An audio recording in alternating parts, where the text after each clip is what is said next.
Hey everyone, my name's Leo and welcome to my channel. I make videos on university and productivity, and with the summer holidays upon us for students all across the Northern Hemisphere, today I'd like to share with you 5 ways to make the most of this time and stay productive. Timestamps for each section of the video are on the screen now, so without further ado, let's hop into it. Now, whether you've just finished the school year, graduated from university, or fall somewhere in between, 2 of the first things you're going to want to do are reflect on the year gone by and make plans for yourself for the near future. Regular self-reflection is a great habit to get into for your personal well-being and development no matter what stage of life you're at, allowing you to identify both positive and negative aspects of your year and the next steps you should be taking in light of all these things. Here are some general questions to help get you started in your personal reflection.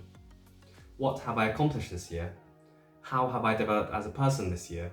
And what would I like to have improved this year? The key here is to not only identify what you've done, but also how those things made you feel. Once you have your answers to these questions, think about how these reflections fit into your long-term goals. Perhaps you've identified a particular skill that you'd like to develop and improve further.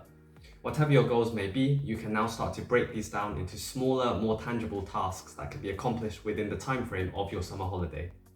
Planning ahead for the next academic year and using your summer to prepare accordingly is of course a great way to spend your time.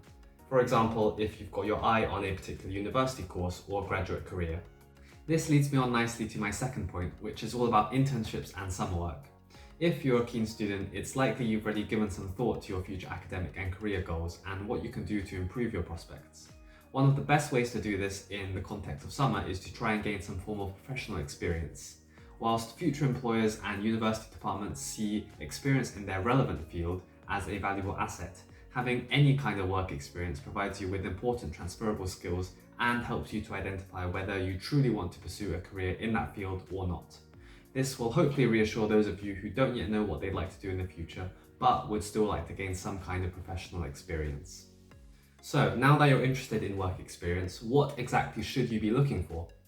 This is something I plan on devoting an entire separate video to, but in general it's very important at the start to distinguish between the different types of work available and determine which is the most suitable for you.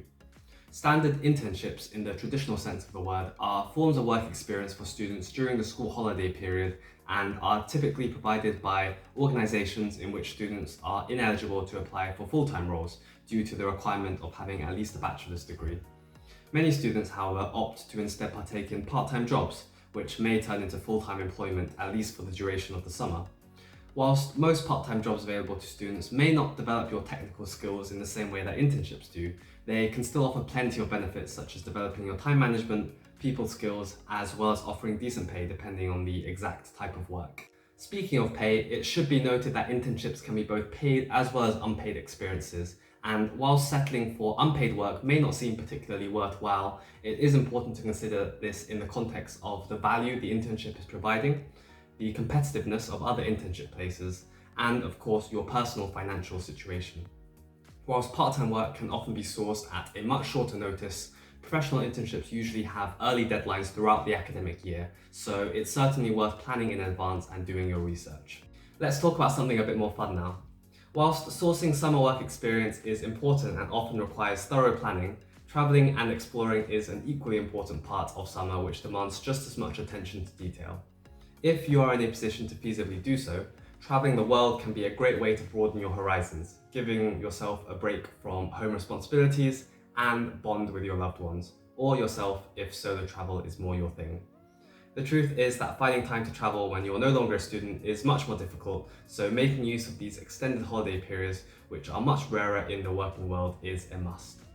Even if travelling abroad isn't an option for you now, travelling locally, whether it be to a city on the other side of your country or even just to an unexplored part of your region, can be equally as valuable and rewarding, something which has of course risen in popularity during the pandemic.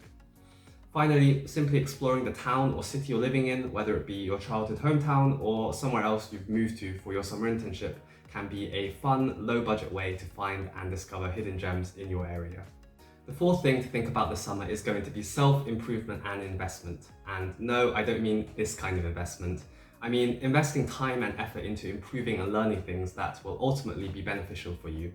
Some great things for students to invest their time and resources into this summer could include exercise and sport, learning a new language or improving upon an existing one, reading interesting books and articles completely unrelated to your studies, becoming financially literate, especially if you've got paid work lined up for this summer, or even starting your own YouTube channel if that's something you've always thought about. Of course, if you're serious about improving yourself, then forming consistent habits across the entire year, not just summer, is the real key. However, I do think that summer is the best time to do your research and get over that initial hurdle of actually starting something meaningful. Finally, we're going to talk about arguably the most important thing you should do this summer, which is to rest and recover. With all this focus on being productive and maximizing your time, it can be easy to forget to take a break and just relax every once in a while. If you really want to be productive and efficient in everything that you do, sufficient rest is essential for giving you the physical and mental boost you need to go out and succeed each day.